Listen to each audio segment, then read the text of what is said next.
Simmy had been called to testify, and when she did, it was with great spunk, reminiscent of Mammy in Gone with the Wind, when one of her own was threatened or challenged.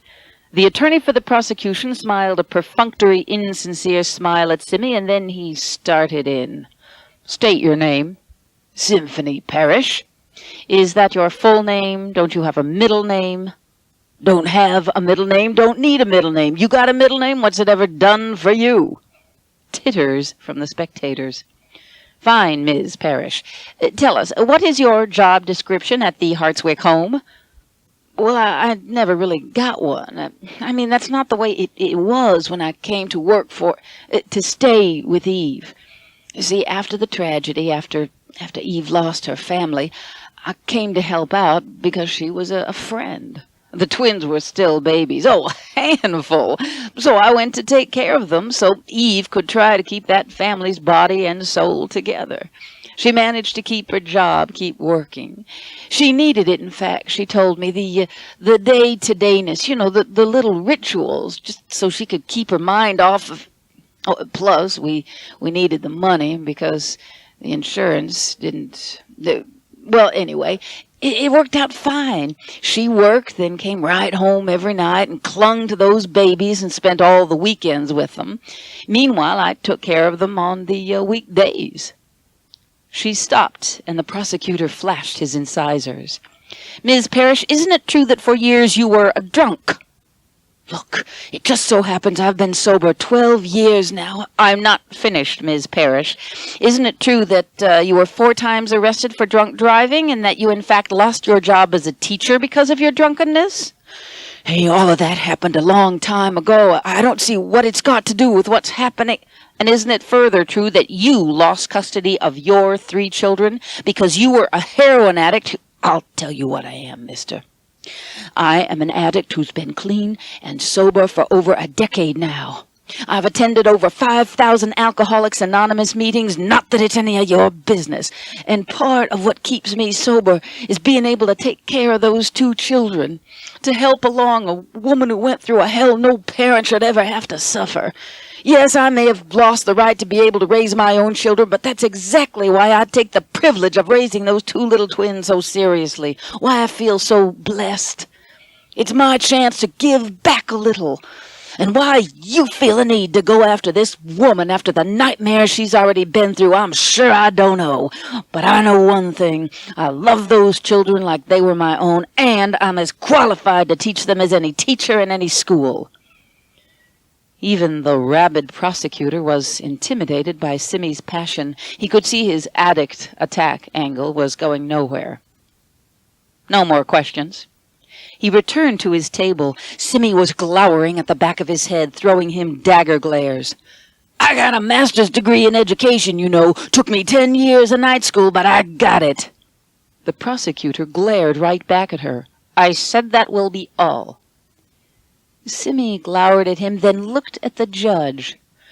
"He's so nosy about me. You mind if I add one more detail?" The judge smirked in spite of himself. "Can I stop you?" "Well, Eve and she's so desperate to win this lawsuit. Her people did some digging, and I thought I'd let you know. We checked you out too, Mr. Prosecutor, and I did far better in graduate school than you did, top of my class. You were scraping the bottom of yours, and I think it shows. And how you even got into law school, I'm sure I don't know, but I bet there's a story behind that." Outright guffaws from the audience. The judge pounded his gavel, but he was laughing as hard as anybody. It was a ballet of timing, masterminded by Eve and choreographed by Larry, the lawyer. The prosecution wanted to recall Eve after Simmy, but that left nobody to take care of the twins. And so during the lunch break, Simmy raced home, Eve hugged the twins for luck and left, while Simmy took over babysitting and Eve went to the courthouse to be harangued at again by that prosecutor. And through it all, the twins were oblivious, playing in their room, until something happened that gave them hope. It was shortly after Simmy had come home. She was outside, rehanging the blackout where reporters had tried to poke through. The twins were in the house, building something out of blocks. But they weren't having fun. It wasn't in that wide-eyed, can't wait to see what this is going to be and how many more can I balance on this tower sort of way. They played like little automatons, like minimum-wage blue-collar workers digging ditches who couldn't imagine how their lives would ever change or get any better. And then they gasped as Joe appeared from seemingly nowhere, standing right in their bedroom door. "Mr. Troll!" Joe quickly put his fingers to his lips to shush them. "Shh! Not too loud. Where are the grown-ups?" "Oh, they're outside checking on the damage that the dragon did." What, the dragon? Oh, Christ. It's getting worse. "What do you mean, Mr. Troll?" Nothing. I feel bad because I haven't seen you guys. You haven't been coming outside. Well, you never even leave the house." "Well, the Great War on Violence has erupted again, Ma said." Joe shook his head, and he thought he was an insane person. "Well, I've missed you, kids." "We missed you, too. Now we can't even go out of the house." Joe looked at the kids, his heart nearly melting. I know all about the dragon and the Great War on Violence, believe me." "Well, don't be too worried about us, Mr. Troll, 'cause guess what Mom is building?" I can't wait to hear. "A moat, just like the one in the sand castle you built us." Oh, wait, she knows about me and the sand castle? "No, we didn't tell her a thing. She got the idea from picture books, so we could have some fun and plus keep out evil. You know, invaders in the Great War on Violence. She's building a moat, and she's going to put in a really neat fish and other creatures." Oh, my God, she has lost her mind. "Only that's just the beginning. Ma says pretty soon we're going to leave this place and go to a whole new castle." Yeah, I figured as much. "Mr. Troll, we missed you, but we can never tell when you're talking to yourself and when you're talking to us." Joe looked at them sadly, then pulled out a handkerchief. "Kids, listen. I'm talking to you now. I have something for you. I know you've been going through a rough time, what with the dragon and the Great War on Violence and everything. So I have a magical talisman for you." He opened the handkerchief. Inside was his purple heart. Dirk took it gingerly and studied it. "A talisman? What is it?"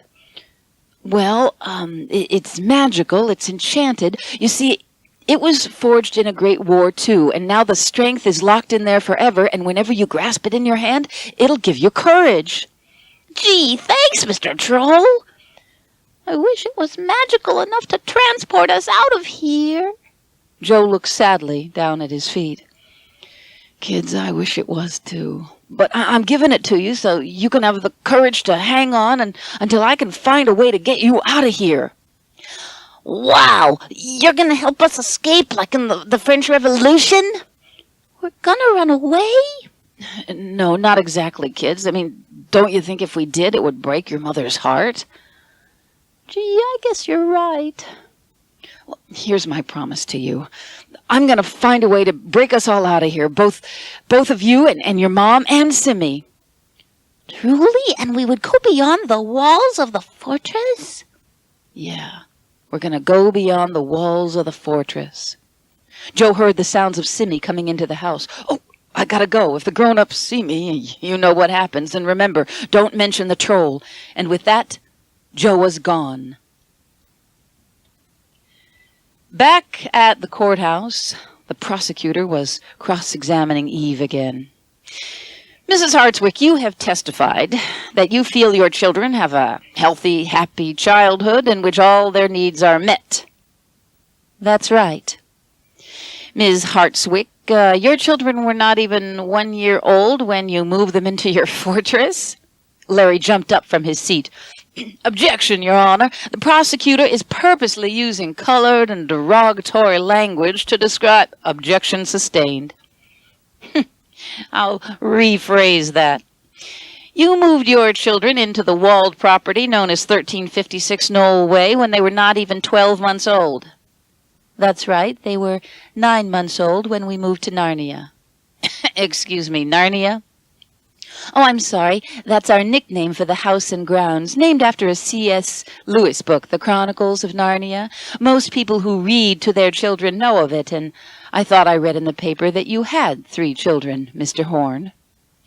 Chuckles from the audience. The prosecutor bristled, but he was determined to win this round. And so you're telling me that, except for twice-monthly visits for an Amish play date, your children have been confined behind 14-foot-high stone walls, forbidden and prevented from seeing any of the wonders of the world? Larry stood up. Your Honor, I must object again on the grounds that the prosecution is portraying my client in an unduly... Objection overruled. The prosecutor smirked, then swaggered in front of Eve. Ms. Hartswick, have your children ever been to a church? No, but have they ever attended a learning institution? No, but Ms. Hartswick, please, just yes or no. I don't require a monologue. Never any church or formal education? No. Seen the space shuttle lift off into the sky, fly through space, and then safely land again? No. Have they ever seen a 4th of July parade? No. Fireworks? No. Ridden a carousel or gone to Disneyland? No. Seen Bambi or The Wizard of Oz? No, but when I was little, I remember those movies gave me nightmare. The prosecutor ignored Eve and implored the judge. Your Honor, will you please instruct the witness? Miss Hartswick, I must repeat, just answer yes or no. Thank you, Your Honor. Ms. Hartswick, have your children ever played with any child who was not a Caucasian? Eve looked down, muttered no. Have your children ever had a chance to play with Afro-American children or Oriental children, Latino children, anything other than little white? No, all right, they haven't. And have your children, since they were 9 months old, ever been to a doctor's office for a thorough medical examination? No, but they have a... The judge gave Eve an admonishing look. She demurred. No. No, Miss Hartswick, never to a doctor? Ooh! It was all Eve could do not to lunge at him. Public opinion was heated and evenly divided on the issue of Eve and her choice. Even those journalism professionals who saw their world through a veneer of cynical ennui dropped their usually indifferent demeanor. On the set of The Justice Channel, the 2 anchors with power suits and perfect teeth and enough spray on their hair to deflect small bullets glanced through notes just minutes before going on the air, when suddenly the female anchor stopped shuffling her notes and eyeballed her co-anchor. Hey, Steve? Steve looked up. He looked like the Ken doll. Yeah? Could you do it? Do what? You know, that lady with the kids, keeping them in that fortress, never letting them out their whole life except for to play jacks with those Amish kids or whatever. Cripes, Karen, why are you asking me that? You know my kids. Soccer, scouts, Little League, Pee-wee, football, summer camp, ballet. But she put her arm on his and stared at him. It was high noon, hat brim to hat brim, boot toe to boot toe, parent to parent. No, Steve, I'm serious. Now, I know you and I are hardly friends. We never see eye to eye on the issues. But would you do it if you're... Do you think what she's doing is right? Do you think she has a right? And then on the monitor between them, grisly stock footage of the schoolyard tragedy that had taken Eve's children started playing as the crew geared up for a broadcast. Steve stared at the TV screen, the images sobering him. He nodded slowly, then more determinedly. Seriously, Karen? If my kids... God, that carnage. Yeah, I can see doing what that lady did. Hell yes, I'd think seriously about doing exactly that. In fact, after what just happened in those 2 other schoolyards just last month, geez, 31 kids. That fortress of hers is starting to sound pretty good. Eve's got my sympathy. She's got my vote. And then the cue man came in front of the camera. 3, 2, 1. Karen and Steve flashed their bridge work at the camera and returned to cool, objective business as usual. The next day, Eve knew was going to be one of the worst days in her life, but it was inevitable. After all, it was she who had decided on the course of action that would make it one of the worst days of her life. Eve and Larry were talking in an anteroom. "Eve, are you sure you want to be in the courtroom for this? I mean, frankly, I'm not sure you can handle it." "I have to handle it, Larry. If I fall apart, it'll just add fuel to their argument that I'm not a fit mother, flying off the handle all the time and getting hysterical. Nobody would find you an unfit mother because seeing what you're about to see upsets you." "Larry, I know full well I am about to descend into a level of hell that most people never have to imagine, much less experience." Eve got up and went to the window and stared out. "But if they see what happened in that schoolyard, Larry, then they'll understand why I have chosen to raise my kids the way I do. In fact, I think it's my only hope." The courtroom was hot, humid, sultry, people fanning themselves. Eve sat with her eyes closed, trying to hang on as she heard Larry setting up the footage they were about to see. He paced the courtroom, somber in a black suit. "As it happens, there was a student at the schoolyard that day who was going to videotape the Halloween festivities for her senior project, a time capsule she was taping at the very moment that the shooter entered the schoolyard." And finally we see it, a Zapruderesque home movie. A videotape began to play in the courtroom, shocked and horrified reactions from everyone as we the watchers, we now see for the first time the graphic reality of what happened to Eve's children and dozens of others that nightmarish day so many years ago. It is as bizarre as it is horrible, with costumed images of Superman, mermaids, princesses, vampires, doctors, angels, Cleopatra, the headless horseman, all crumple under the barrage of bullets scatter-fired into the crowd of kids by that costume shooter. Eve barely managed to hold it together, but somehow, with the grace of God, she got through it.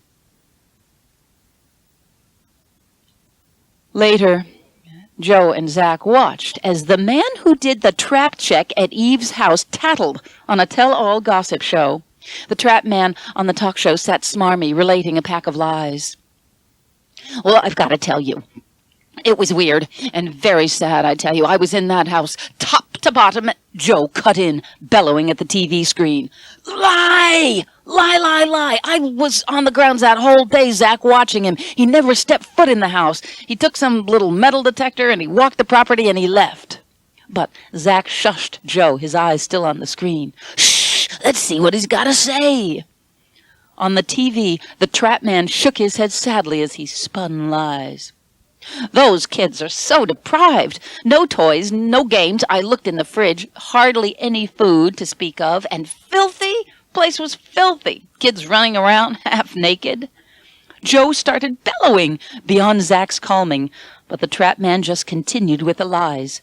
"If you ask me, I know what I saw. I saw what I saw. They should take those kids from her and throw her in jail for child abuse." Later that night, the trap man stuck his key in the lock and screamed when he saw Joe standing in the shadows. "What the hell?" Joe smiled wickedly. "I'm going to say this once, and I'm going to say it clear. I happen to know you got $10,000 for that interview and another $20,000 for this." Joe jammed a tabloid with Eve, the Rat Man, and a cruel headline on the cover. Joe leaned in close so the Rat Man could feel Joe's breath on his face. "Now, I'm not greedy, so I'm not going to ask you for all of it. I want $25,000. You can keep $5,000, because you never know when you might step in shit and need to buy a new pair of shoes." Joe opened the door to the Rat Man's apartment. Just inside the door, in a cluster in the foyer, were a bunch of set, rusty traps. Joe snapped one and laughed. The Trap Man's eyes bulged. The next morning, at the Trap Man's apartment parking lot, the Trap Man unlocked his truck door and opened it. Joe appeared out of nowhere. The Trap Man looked up at Joe and swallowed hard. Joe whispered angrily, "I'm serious, little man. You drop a check by this address or get used to the idea of a prosthesis." A prosthesis? What the hell is that?" "It's a wooden leg, you fucking ignoramus."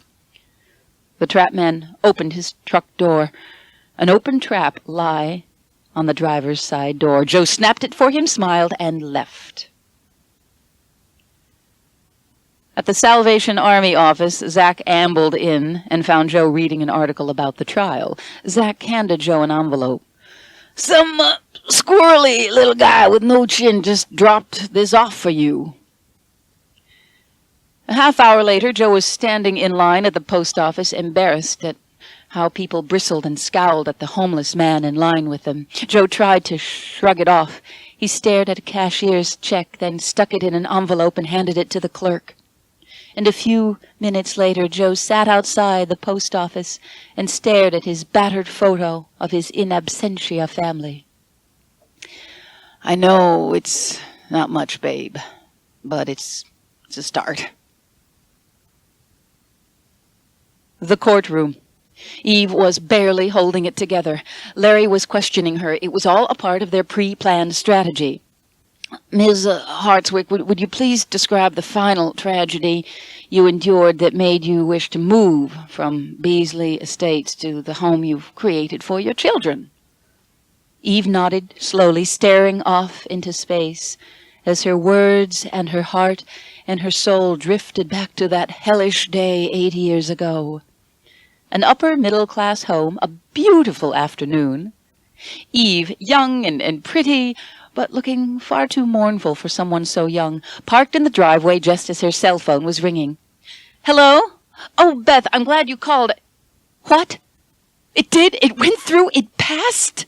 Oh, that's wonderful news. John will be so happy. He needs this so much, Beth. I've been so worried about him. He seems worse lately instead of better." As Eve talked, she took a detour through her glorious rose garden, studying the exquisite blooms.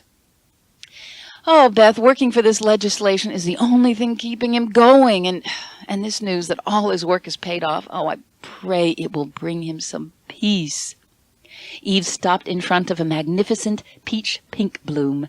There was a sign bearing the name of the rose, the Angelica, and below that, "First in show."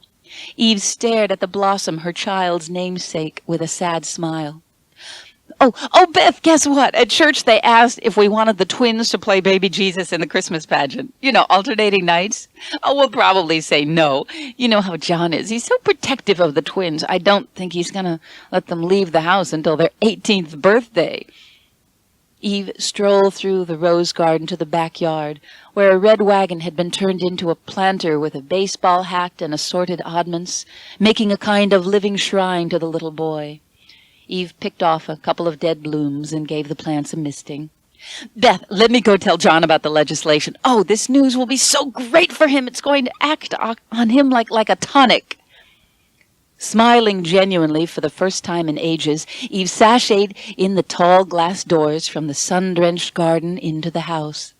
John, wonderful news. Beth says the legislation passed." Eve stopped in her tracks.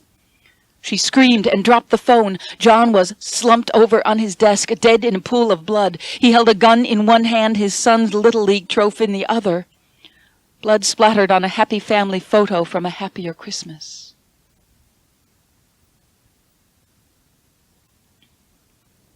It was the night before the verdict. Eve sat wakeful, terrified of what might happen the next day. Simmy was working on her cross-stitch, eyeing Eve. "Eve, you can't keep fretting about tomorrow all night until it is tomorrow. If you do, you'll be a mess, and whatever happens, you just gotta be strong for it, honey." "Oh, Simmy, this isn't a Gone with the Wind. You are not Mammy. I'm not Scarlet. This is the real world." "Oh, you are telling me about the real world? Well, that's pretty funny if you ask me, if you like dark humor. Besides, if I was Mammy, I'd live in a big old mansion in Atlanta, not some John Boy Walton log cabin. And I'd have Clark Gable to flirt with. You see a man around here, Eve? I ain't seen a man around here." "All right, Simmy, you've made your point." "Honey, I'm just saying you gotta have a little faith. You gotta pray when you're scared." Eve got up and glared at Simmy. "Pray to God?" "Simmy, the last time I prayed to God was in a hospital. I prayed for hours as hard as I could that he wouldn't let my babies die, and what good did praying do me?" "Eve, that's not always how prayer works. Damn it, Simmy, don't talk to me about faith. It has taken every bit of faith I have just to get up each morning, to go to work, to keep it together, to not go... Anyway, as far as I can see, I have done it without God's help." This time it was Simmy's turn to get out of her chair and storm out. Eve let her go. Simmy hurried down the path and stopped when she got to the stream. She sat down on a log beside the babbling brook. The moon was a sliver of brie. Crickets chirped. It could be a perfect night. But Simmy was heart-wrenched. She clasped her hands and prayed, "Lord, forgive Eve. She didn't mean to blaspheme. She's just in pain is all, and she blames you. I know she believes in you deep down, but she's a demanding woman. That's part of what makes her strong. Bless her soul. Without that strength, we couldn't have made it this far. I couldn't have made it this far. But the problem is she makes demands of you like she does of everyone around her. She doesn't know any better. It's just her way. She prays to you like she talks to her co-workers. It's just habit, I guess." Simmy sighed. "But Eve has been through hell on earth, Lord, and if you could just give her some crumb of comfort, a sign that you're still here among us. She could use that. She needs that, like a man wandering in the desert needs water. I pray you, Lord." Simmy stared into the darkness, and as her eyes grew accustomed to the darkness, she thought she saw a pair of eyes, a face. Was that a man lurking?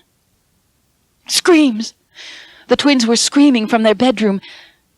Simmy saw lights come on in the twins' room. She ran as fast as she could back to the house, and oh, so close by, Joe, too, jumped up and stared at the cabin.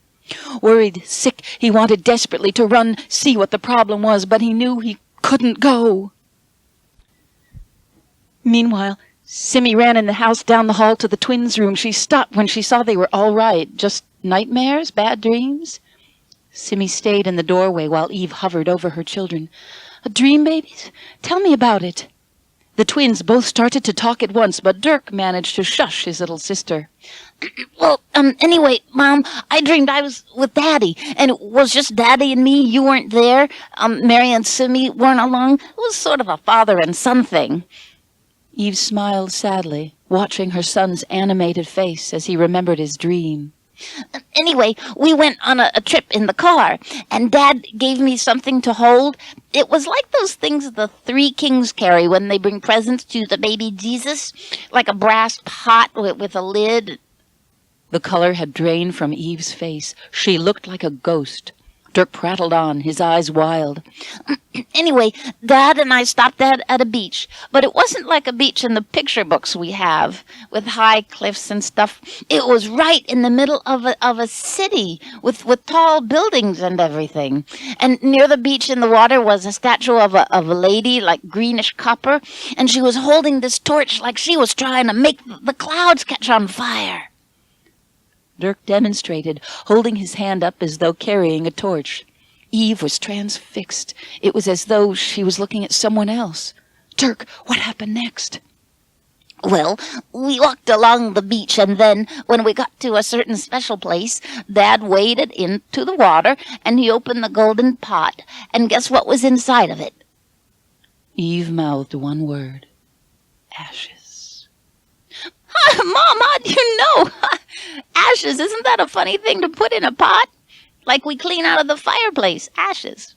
And then Dad starts running along the beach, and he lets the ashes fly into the ocean, but when he was done, he looked sad. But he had a crooked smile also, if you know what I mean. And then he kneeled down by me and said, "Son, we're in America now, best country in the world. It took us a long time to get here, but we're in America now. You can do anything. You can be anything, anything you can imagine." Eve mouthed the last few words along with her son. She was trembling. Mom, isn't that a strange dream? You know, sometimes you can't remember everything in a dream, but this dream I remember every single bit. Isn't that odd? And when Eve next spoke, it was half to herself. Simmy watched Eve's eyes focus on some distant memory. Dirk, I think your dream is positively a miracle. But little Mary had been listening quietly the whole time, and she decided it was her turn. But What about my dream, Mom? I had a dream too, only mine was even neater than Dirk's. Eve tried to bring herself back to reality. Of course I want to hear about your dream, baby. Tell me every single thing you remember in your dream.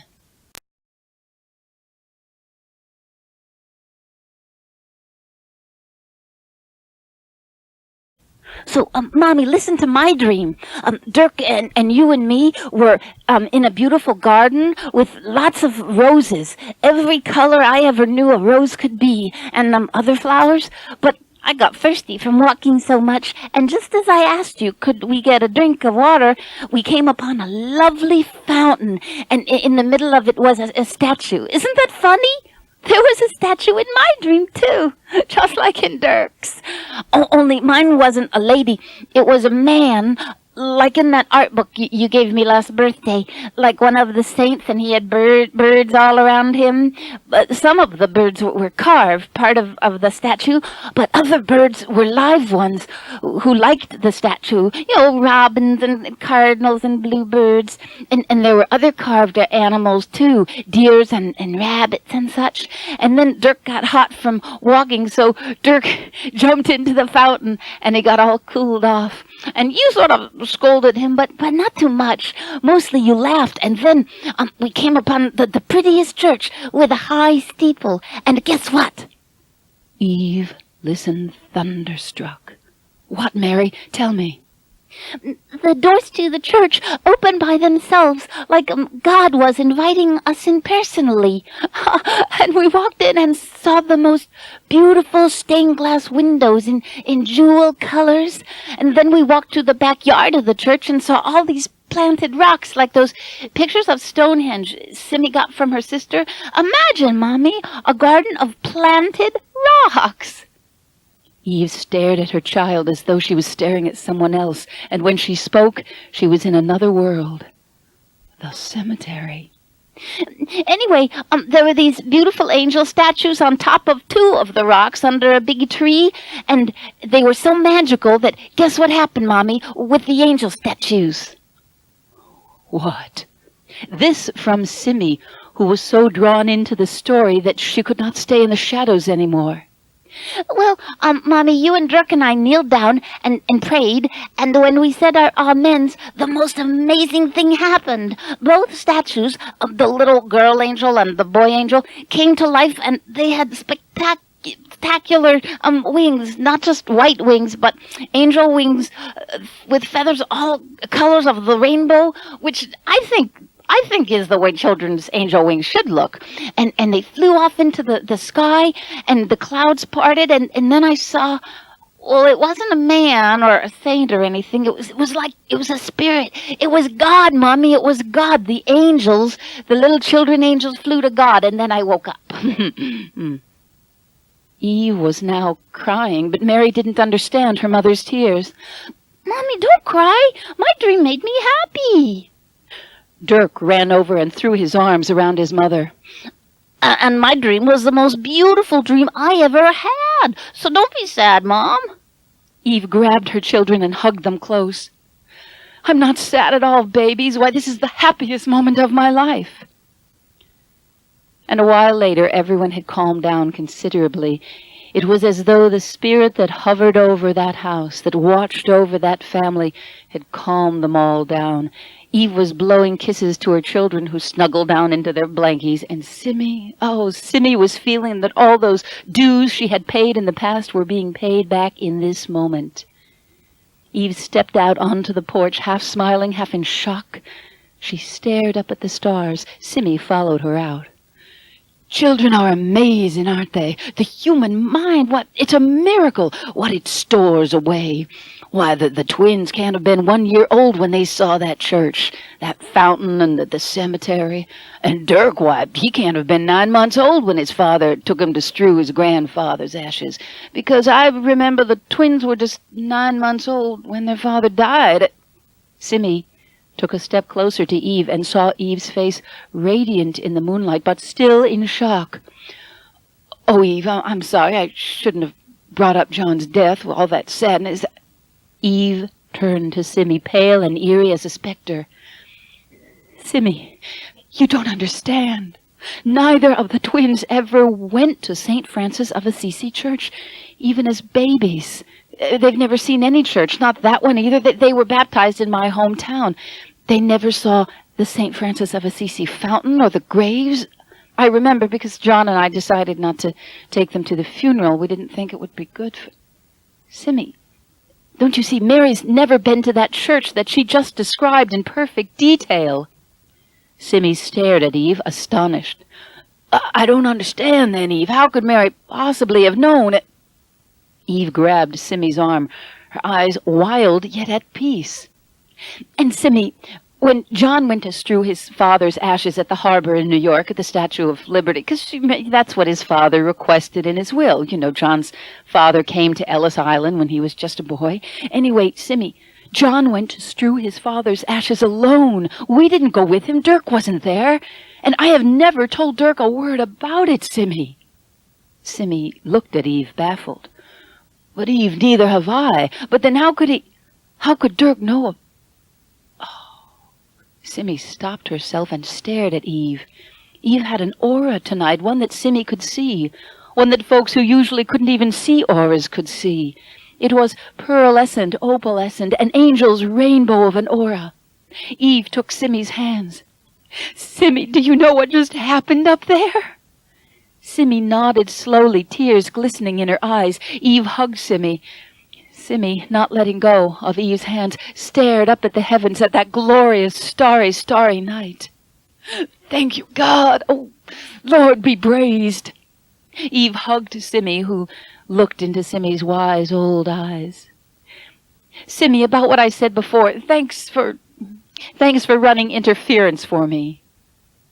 And not so very far away, Joe was watching what was happening, so curious, concerned, but he just had to sit tight to wait and wonder. The courthouse was packed that next morning because the verdict was coming today, and everybody knew it. The room was electric and anxious as everyone awaited the decision. Eve and Joe exchanged glances. Hers was quiet rage. The peace of last night had evaporated. And Joe, he was full of hope for a victory, but for reasons that, tragically, Eve still could not begin to grasp. And Simmy sat in the first row of spectators, hands clasped, her eyes closed. As the verdict was about to be read, Simmy was muttering and praying under her breath.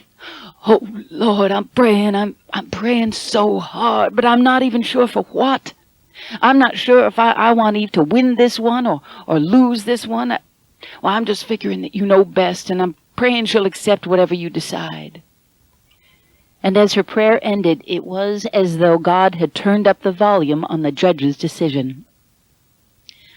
And since Eve Hartswick has never actually denied her children necessary medical treatment, and since their education appears equal to, if not superior to, any public education the children would receive, and since there is no evidence of abuse of any kind, I rule that the state has no right or responsibility to interfere with the status quo.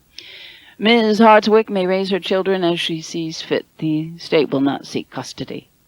Eve let out a shout of relief. She hugged Larry, then turned and gave Simmy a long embrace, but Simmy did not look entirely pleased, and Joe looked quietly frustrated, and the reaction of the spectators was distinctly mixed.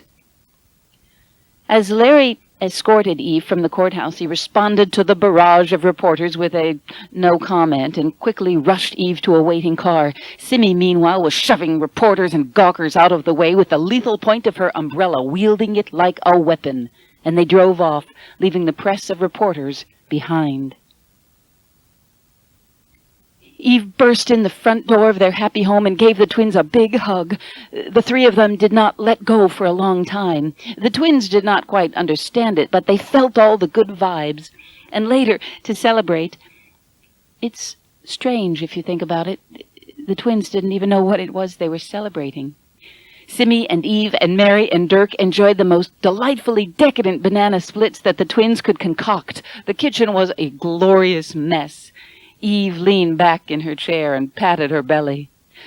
Oh, Lord, I can't eat another bite. I think I'm going to take a run around the lake and sweat this off. Oh, let us come with you, Mommy. Yeah, we want to go running too. Eve looked nervously at Simmy, who just shook her head. She knew, of course, that Eve was going to the other house, leaving Simmy to... Well, would it never end? The lies, the facade, the sham. Because none of that had ended with the trial, of course. Simmy knew all of that would now be more intense than ever. "No, kids," said Eve too brightly. I want to go alone. Sometimes mommies like to be alone." The twins stared down at their sundaes, morose. A few minutes later, Eve, en route to her modern house to check in with the real world, biked down the path and stopped when she got to the gates. She stared at the man behind the bars. "Oh, this is a surprise. You're the last person on earth I would have expected to see." It was Reedy Johnson. They both looked at each other uncertainly. "Reedy, what do you want?" "I'm here to see Simmy." "Simmy? But how do you two... Do you know...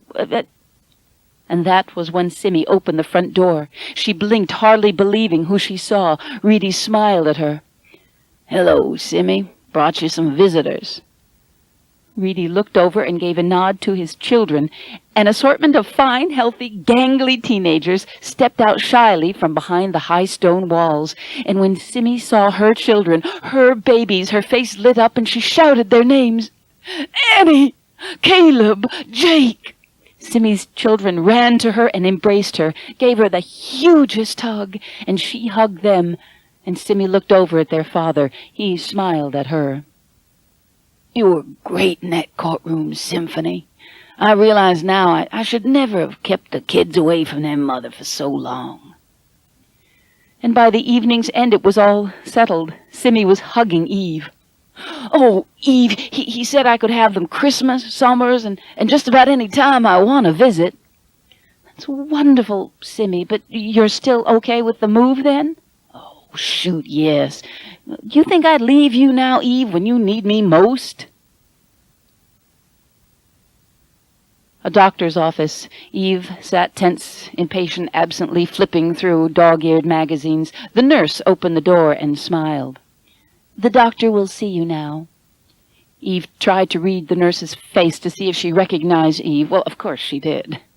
And when Eve greeted the doctor, it was obvious that this was her regular doctor. He knew exactly who she was and what she had gone through. He was, in fact, a very old friend. "Eve, how are you holding up? Under the circumstances, you look great." "Oh, it's taken its toll, Max." The doctor shut the door as Eve stepped in. And 45 minutes later, Eve was dressing as the doctor scanned his clipboard. "Eve, you're in perfect health. If the trial was a strain, it doesn't show on your chart. And per your request, I'll refer you to a new doctor when you move. Just so happens an old friend from medical school practices in a city next to the town you're moving to." And then the doctor smiled at her. He smiled sadly. "Eve, I'll miss you." Eve did not look at him. "Well, Max, given everything, I think it's best. The move, that is." As Eve was gathering her coat and purse, she stopped, a nervous look on her face that she tried her best to hide. One thing, Max, those nightmares have gotten much worse since this all started, the trial and everything. Could you give me something really strong for it so I can get a decent night's sleep?" "Yes, Eve, I could, but with the same caveat as before, you are not to take these every night. They're very addictive." "I understand." Max looked at Eve before he handed her the prescription. Eve wondered if he knew what she was up to. "Eve, now these pills will make a person sleep a good 10, 12 hours, and they're not for children, but if someone were to give them to a child, Eve, it's very important. If it was important for them to have their child get 10 or 12 hours of uninterrupted sleep without waking, then it's critical that such a child, say 50 or 60 pounds, would get 1/3 of a tablet and no more." Eve could not bring herself to look at him. "Thank you, Max." And then suddenly the doctor's facade dropped and he gave her a big hug. "God, Eve, I miss those kids so. I think about 'em all the time, how old they'd be, and, well, John was like a son to me, and Eve, I love you and the twins, but I don't think that... Shh, Max. Each of us has to find our own way to survive. Eve headed through the waiting room and towards the door. The nurse saw Eve looking at the prescription, then putting it in her pocket. The nurse looked back at the doctor admonishingly, but he threw a look right back at her. Ruth, if I hadn't prescribed them, she would have found another doctor, and he wouldn't have told her how to lessen the dosage. Then Eve would have been flying blind, and who knows... Oh, damn it! Max went into his office and slumped in his chair. Then he opened the bottom drawer of his file cabinet and pulled out an old, battered folder. Inside, yellowed newspaper clippings. Doctor struggles to save wounded brother and sister after high school shooting. Another clipping. Funeral held for brother and sister killed in playground Halloween massacre. Max broke down and sobbed. It was that area of the airport where private jets take off and land. It was an eerie sight. Eve and Simmy each carried one of the sleeping, zonked-out, drugged twins. They looked dead. Eve had disguised herself in a large hat, sunglasses, and scarf. Eve and Simmy boarded the plane. The door to the plane shut. It prepared for takeoff. Then Eve and her family flew away into their new life. It was that simple, that swift. Eve, the tornado, the tyrant, the mother protecting her cubs, had been laying the plans since the morning after the night she had clubbed a Navy SEAL nearly to death for trespassing on Narnia. Somewhere in the Pacific Northwest, a wonderful old lighthouse, a gorgeous stretch of deserted beach, crashing blue waves rolled up onto the pristine white sand. Tall cliffs jutted out of the ocean. Atop these cliffs sat the lighthouse, surrounded by evergreens that faded into a deep, high forest. Eve stood alone on the beach, and now that she'd taken off her scarf and dark glasses, we the watchers, we see that she has totally transformed her looks. Hair chopped off, dyed black, the whole bit. She just wanted to be anonymous again. Eve drank in the peace of this new place for a few more minutes, then bustled back up to help Simmy. The twins wouldn't rouse to consciousness for another few hours, but Eve was taking no chances. She wanted to be there when they awakened. Simmy was running around the children's bedroom, putting away their things, as Eve sat studying their faces lovingly. "Oh, thanks for unpacking, Simmy. I want to stay here right by the twins. I want to be the first thing they see in this new place." But Simmy was muttering, obviously disgruntled.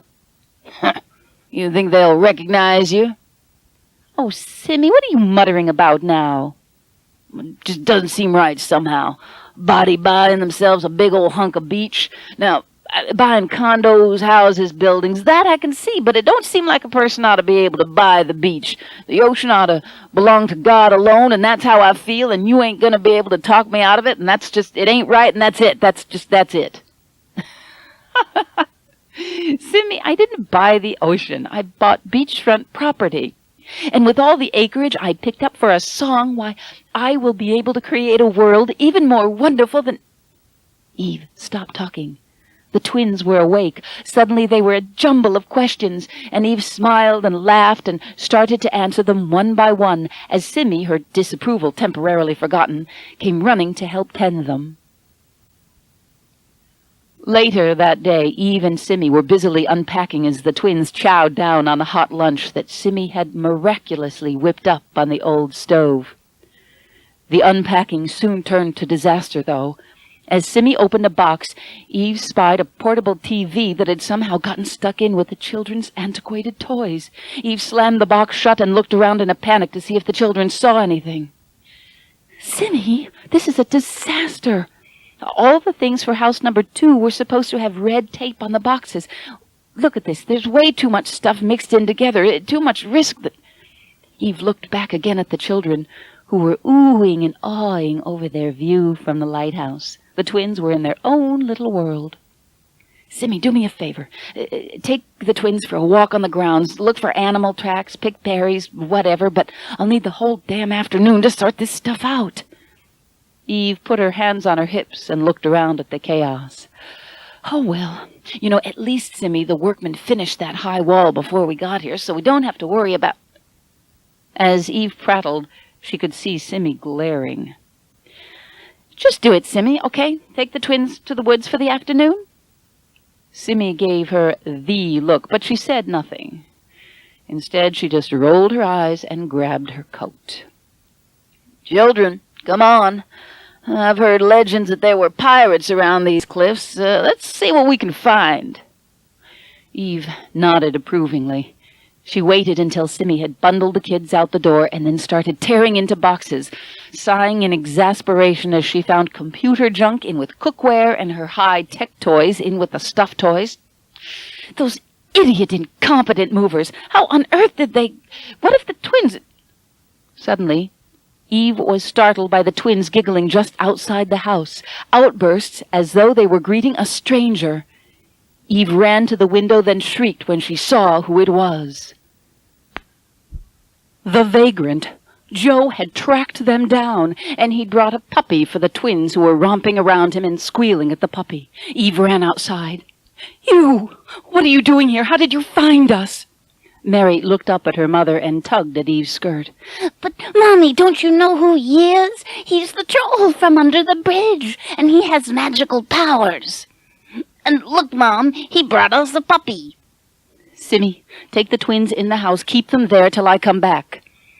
Simmy was muttering to herself as usual.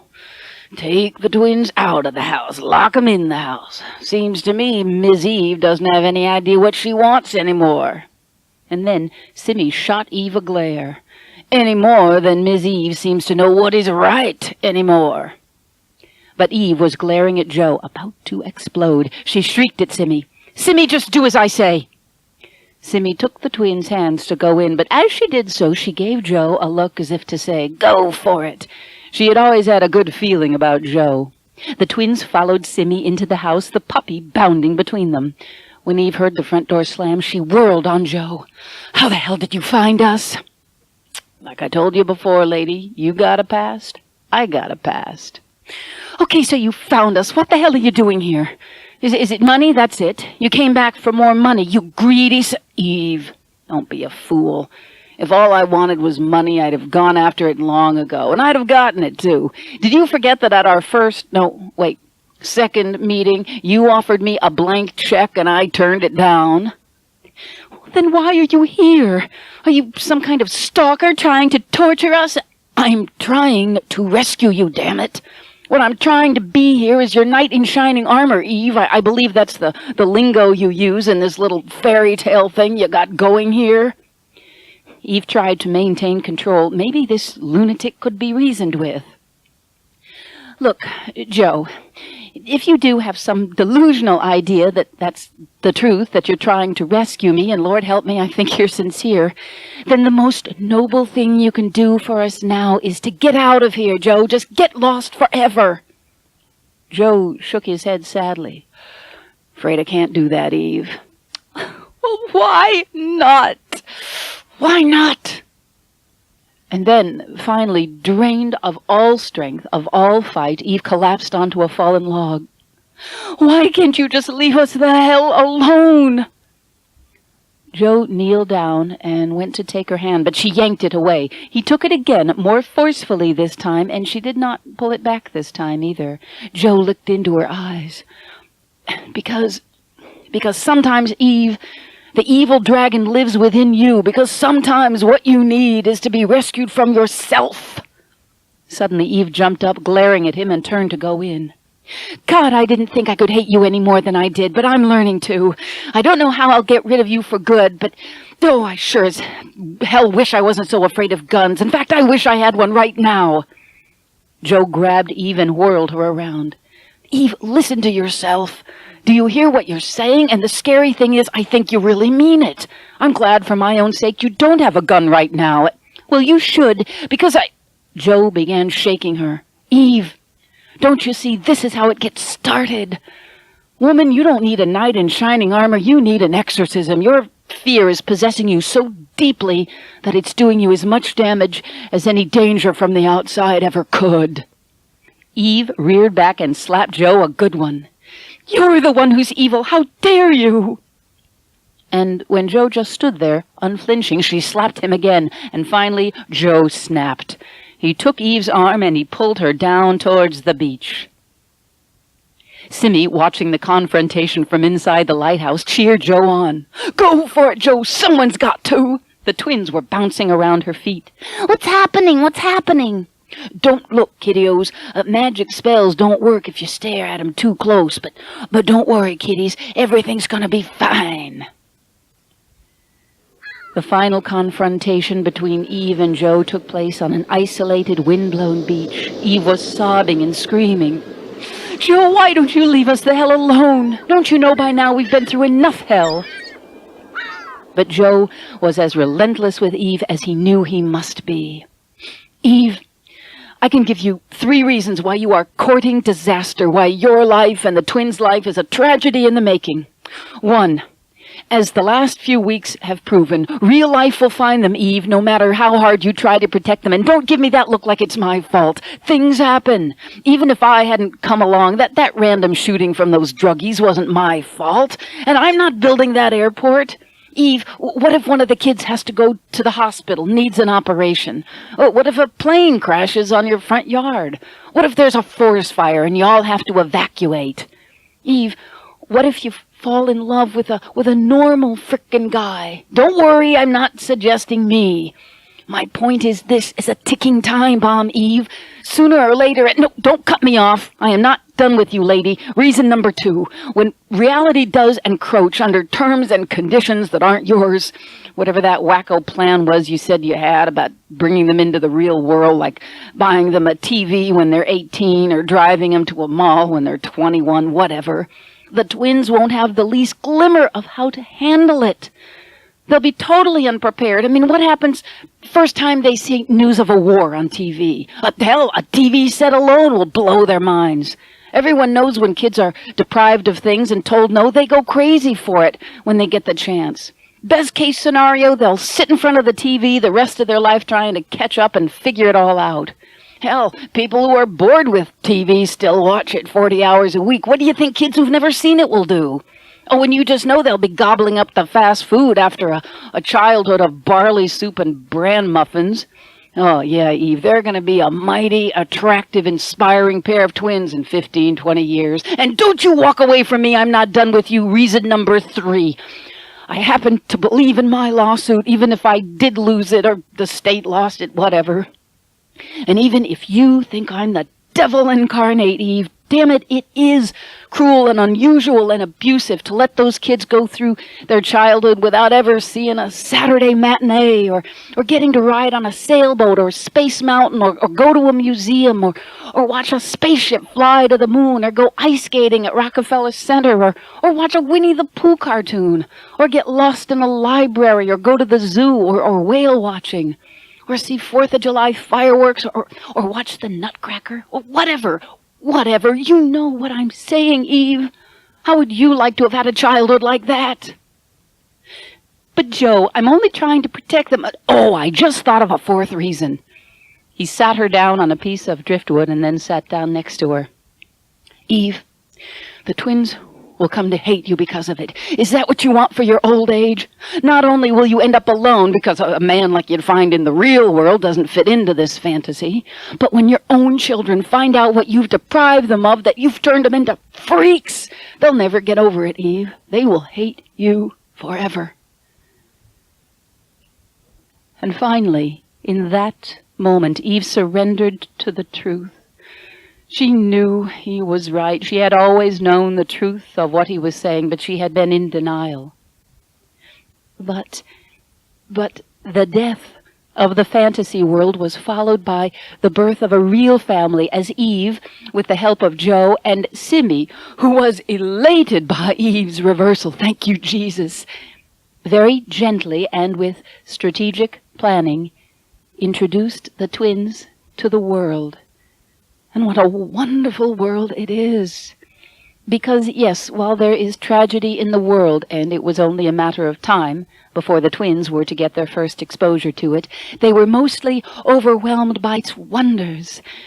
But that whole adventure, well, hello world, and we're going to Disneyland and all of that is another story indeed. And our present one, watchers, has ended. And Eve's conclusion, as she and Joe spent their evenings planning the children's next adventures, is that, in the words of Anne Frank, people are basically good at heart.